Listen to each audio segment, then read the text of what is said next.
Hi, everyone. This is Mrs. Silvestro, and we are continuing with The Wild Robot. Today, we are reading chapters 16, 17, and 18. Chapter 16, The Pine Tree. Roz was in no hurry to leave the tree. She stayed on her branch long after the bears had gone, enjoying some peace and looking herself over. In addition to the bite marks and claw marks, the robot was also covered in dirt, which, of course, meant it was time for another cleaning. She was making good progress when she felt something sticky on her arm. The problem with sitting in a pine tree is that, eventually, the tree's sticky resin will find you. It always does. And it found Roz. The robot scrubbed and scraped at the resin, and soon her fingers were completely coated in the sticky stuff. Then it was all over her arms and her legs and her torso, and things were about to get even messier. A robin swooped into the tree and began screeching and fluttering around Roz. The bird had recently finished building herself a new nest. It was a little work of art, a delicate basket woven from grass and twigs and feathers, and it was right above the robot's head. Screech, screech, said the robin. I don't understand you, Robin, said the robot. The robin continued screeching and fluttering, and then splat! She splattered her droppings across the robot's face. This bird was serious. So Roz scooted away farther out on the branch until she heard a quick, sharp crack. Before Roz knew what was happening, the tree branch snapped under her weight and she went crashing to the forest floor.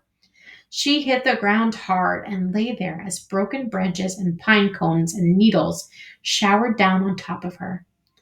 There was another splat, and then quiet returned to the forest. Chapter 17, The Camouflaged Insect. Roz was a mess. She lay under the tree, covered in a heap of broken branches and pine cones and needles. She still hadn't removed the sticky resin from her body. And then there were the bird droppings. She was about to get up and give herself a rigorous cleaning when she noticed a particular twig. The twig was moving. It was crawling along one of the broken branches on the ground. With a gentle touch, the robot picked up the twig. Hello, stick insect. My name is Roz. You are very well camouflaged.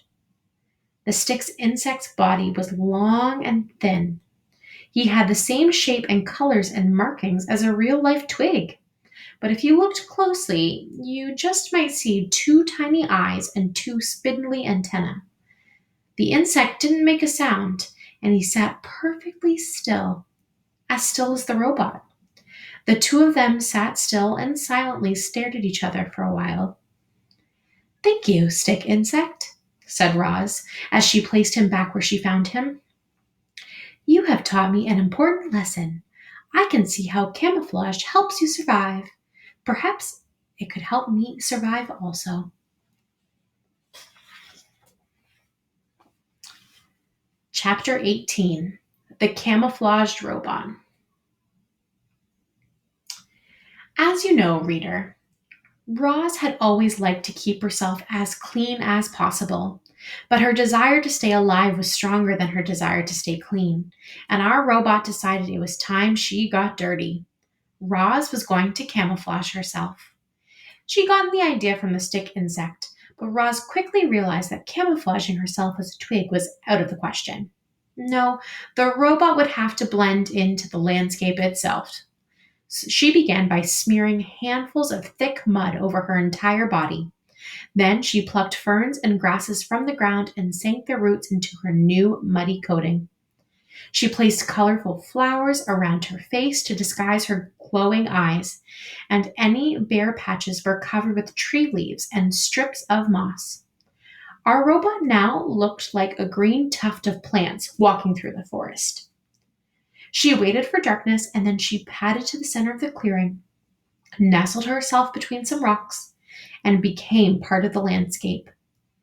A few hours later, the sky was brightening, the fog was lifting, the nighttime animals were slinking home, and the daytime animals were beginning to stir.